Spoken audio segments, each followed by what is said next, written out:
There's an old joke about Unitarians. Maybe some of you have heard it. A Unitarian is walking in the woods, enjoying what he sees, and he comes to a fork in the trail. And the sign one way says, "To God." And the sign the other way says, "To a discussion about God." I don't need to tell you which way the Unitarian went. I feel a bit like that person today because I'm focusing on something spiritual and important, namely music, but only doing it indirectly. I'm not going to go to music straight away, but to a discussion about music. No listening or playing, just talking. But talking is a stock in trade for Unitarians, so maybe it'll be okay. I have attended this church for 48 years. It hardly bears thinking about.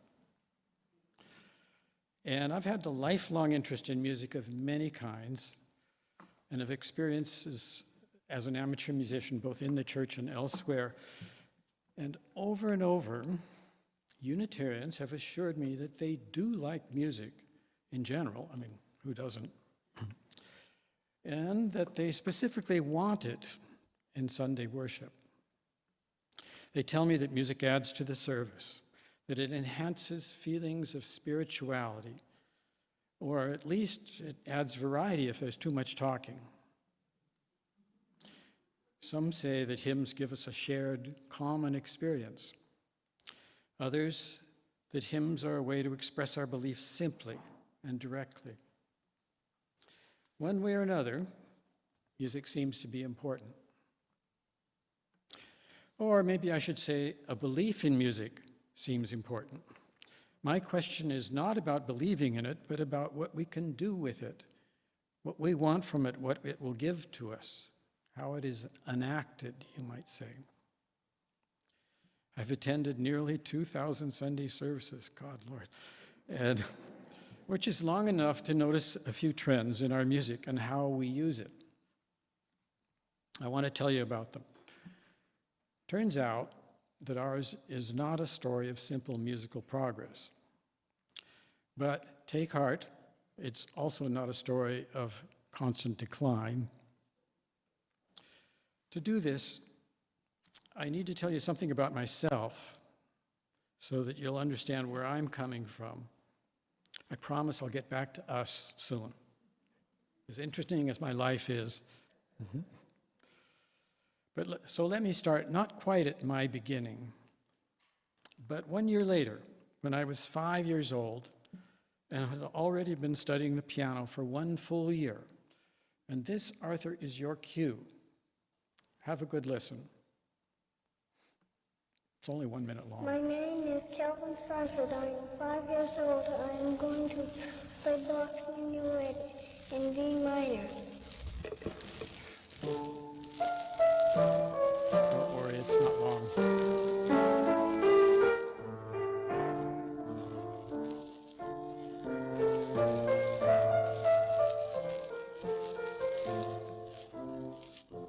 No, that's enough of that. It's hard to tell. My name is Kelvin. No, not again. I know it's glorious, but I was really cute back then. Not now, but then. Anyway, it's hard to tell what I was feeling when I made that announcement and played that piece, though I can guess. I describe me as robot-like, neither desiring to play that Bach minuet nor resisting it. It doesn't quite seem like I chose to do it, but also not like I objected. Choice and desire, they just weren't on the radar, at least on my radar. So it's hard to escape thinking that I was being manipulated or exploited somehow, at least partly. But before deciding that I was a robot, consider the context of my life. I was born into a family of nerdy, intellectually inclined introverts. My parents were pretty reserved emotionally, but they did take great pleasure in music, several kinds. They sang church hymns well, I remember a day in church standing next to my dad when I realized he was not singing the melody, but he was singing the bass harmony part without music. Where did that come from? And my dad was especially passionate about classical music. Growing up, I remember him coming home from work with Beethoven blaring from the car windows loud. You could hear him down the block. Before he even got home. And he was a fine amateur cellist. There was a never-ending series of chamber music groups that rehearsed in our living room. Classical string quartets would fill the house. It was impossible to escape, impossible to do schoolwork. The group would start and stop and laugh and start again. Everyone seemed happy. About 10 o'clock, me and my mom would serve refreshments. We were invited, even though we did not play any of the music. But it was clear that music was something more than listening. Listening was fine, but really it was about doing it, and about doing it with others, not just by yourself. And most important, consider this. I will get back to Wes, don't worry. From the beginning, my father sat with me on the piano bench nearly every day while I practiced. He was my coach, and he was both supportive and critical. He often liked what I played, even at the beginning, and said so freely. But he would also tell me to replay a passage, to correct mistakes or suggest dynamics, louder, softer, faster, slower, whatever. The sessions were often just routine. But there were also times when I did not like his being there, and I resisted actively and said so. But there were also times I liked his appreciation. I liked having the time with him. Looking back on all this, I finally realized an important lesson from my practice sessions, that you can't really force spiritual inspiration from music. You can only help its arrival, facilitate it, make it easy for inspiration to come of its own accord. In this sense, my practice sessions were about more than technique. They were also spiritual practice in the full sense of the term. They shared features of meditation. Some days it worked, some days it didn't. But it was important to continue. It was a practice to allow good musical things to happen. Now, clearly all this served partly my father, who and in that sense, it had an element of exploitation. He loved classical music, and he wanted me to share that love. But there was also no question that he also loved me and was supportive of my work, loved the keyboard music that I created, even at the beginning. If there was a problem, it was simply that there was neither choice nor coercion involved. Neither one, paradoxically. It just happened without reflection. It's a lot like learning to talk, which incidentally for me happened at about the same period of my life. So when I came here to this church in 1974, I brought this history with me, not always realizing it, but I did. What was most obvious was my piano repertoire. I could already play a lot of classical pieces that could be fitted into the 3-minute time slot that church needs. They have to be that length or less. And I could sight read most of the hymns in the hymn book with very little preparation. So it was not long until I found myself providing music for some of the services. It was mostly classical, I admit, but it seemed to appeal to people anyway, even though it was classical. I also came, though, with something a little less obvious. My unconscious assumption that real music is not passive, but active and shared. It was okay and is okay simply to listen, but you really needed to do it and do it with others. For me, a level of musical skill mattered less than fostering participation. Play a keyboard or a guitar any way you can, good, bad, or sideways. If not, then sing the best you can.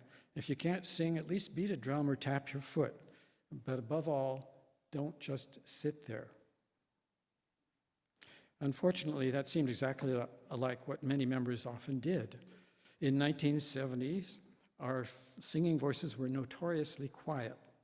And maybe they were reading ahead on the lyrics to see if they agreed, I'm not sure. When I played an offertory, certain individuals would always thank me, usually the same ones, but I had to wonder what the others felt about it. Most were simply silent. I had a sneaking suspicion that music in this period was not really stimulating our spirituality, something I understood to be important for music and worship. And I suspected that a reason was the emphasis on classical music and older, more formal types of hymns. So as a possible remedy, I and others began recruiting other musicians to perform occasionally. We brought in a remarkable range of people. I remember in the 1980s and 90s, several singers of different styles, jazz, folk, formal classical, a French horn player, a cellist from the symphony, a concert harpist, a violinist, a bluegrass band, a couple of jazz combos. Meanwhile, I broadened my repertoire. I learned to play Scott Joplin. I learned to play jazz by George Gershwin, like what I just played for the offertory. Sometimes, too, I led others in the congregation in singing familiar folk songs. But paradoxically, all these changes meant that I myself was performing less frequently than before. And there's no time to explain it now, but I was glad with that change, that I was performing less. Eventually, though, recruiting musicians was not sustainable because people had to be found, booked, rehearsed constantly. So luckily, the church was by then getting large enough that it could afford a new solution, namely hiring one or two persons to provide music on a regular basis. Thus, about 1999 or so, about when we moved into this building, we entered an era of semi-professional music and worship. We hired a pianist to provide music for services. Later, we hired someone to create and conduct a volunteer church choir. Actually, there were a series of people like this. These folks, by the way, let me further off the hook from playing the piano here, more or less permanently. You may well have heard my last time at the piano this morning.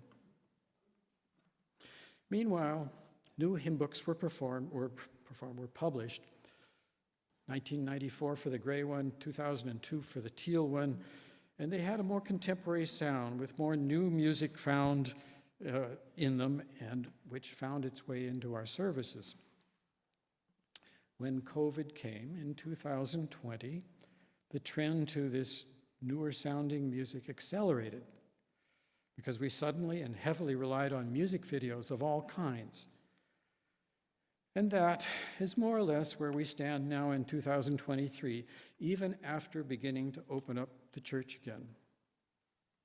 We stand somewhere between semi-professional music and media-produced music, with few traces of Bach or Beethoven, or of Chopin or Debussy. I assume that many, maybe most of us, are satisfied with this state of affairs, and we'll be happy to see it continue. But as good Unitarians, take a closer look at all this trend with me, the evolution toward, I'll call it, new music. After attending years of weekly services in this building, here is what I have noticed. Spoiler alert, like I said, there's both stability and change, obviously, but in my view, the net effect has been mixed. You, of course, will have to form your own opinion, but while you're doing that, let me explain mine. First, about stability. Members of this church have always wanted music and worship. There has never been a time when they did not want it. Some have wanted more than others, of course, and there has been diversity in musical tastes. And the diversity has been good for me as a member, sometimes helped me to feel closer to this church. My commitment to Unitarianism has been sustained in part because there has always been music here, and because there have been chances for active music making, chances to do it, not just listen to it. There have been choirs, there have been combos, there have been sing-alongs at coffee hours, various things. On the other hand, maybe more controversially, most church members have apparently never wanted worship to be dominated by music. We are not here for a concert or a recital. We have our limits about involving music. Typical service has maybe 12 minutes of music, that's 20% of the total. The rest is talk, poetry, readings, announcements. That percentage, a small percentage, has frustrated me repeatedly over the years, though I imagine it seems natural to most of us. In pointing it out, I don't expect anyone to stop giving priority to the spoken word in our worship, but I do suggest a thought experiment. Imagine if, week after week, every service was mostly music or song, interrupted by just a few minutes of speaking. Some of us might actually enjoy that transformation, but I suspect most would feel frustrated sooner or later, because worship then with mainly music, might not feel Unitarian enough, not quite like real church. For the frustrated majority, songs and tunes are okay, but only as long as they take second place to discourse and poetry, and I suppose announcements.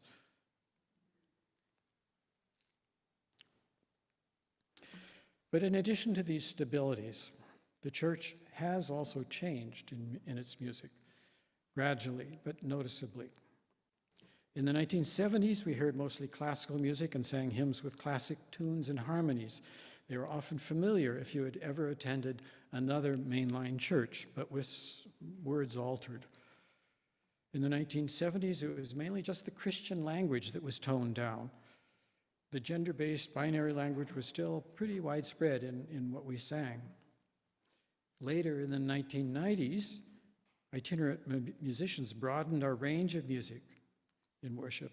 We also began singing a number of newer sounding songs, so we might still call them hymns sometimes. Most recently, we listen to and sing a good deal of music that is not only contemporary, but was never even created with church in mind, not with worship in mind. We've borrowed it from elsewhere. So our corporate tastes as a congregation have changed. As long as the changes meet with our approval, I see no signs of returning to our formal musical habits. For someone like me, whose past was steeped in more traditional forms of music, the trend has broadened my musical knowledge, and sometimes it has given me a deepened spiritual experience. So I will cautiously call these changes in musical taste gains, because I will assume that we, as a community, are experiencing the spirituality of music in ways that I hope are broader, deeper, and more appropriate to us. But I'm cautious about saying it. Speaking for myself, the shift to contemporary has also involved loss. That's because our current music menu connects me to my roots less than ever before. There are many new songs from the Teal hymnal that I consider beautiful, but they are also relatively unlikely to recall a time when I sang the same tune side by side with my parents in 1955, or even side by side with fellow Unitarians in 1975, and I miss that connection with my past. It's a loss of roots. It comes from our commitment to modernizing worship, and from our need to free ourselves from old-fashioned religion, and from our tendency to regard change as a good thing until proven otherwise. But for me, the modernizing trend has only led to partial improvement in music experience. Along with the gain, there has been loss. I know that some of you may not share this assessment, and you might even be put off by the sort of melancholy tone, if you might be the fortunate ones in that case. I only ask that you consider it. Think about your past, and especially about the best musical experience you ever had, not just recently, but ever, and not just in church, but anywhere. Ask yourself why it was so good. Who was there? What were you doing? What were they doing? Could it ever be repeated here, somehow, in some form? There will always be music here. I'm sure of that. It's just a question of what sort it will be, of how well it will strengthen us as a community, and of how and whether it will support you spiritually.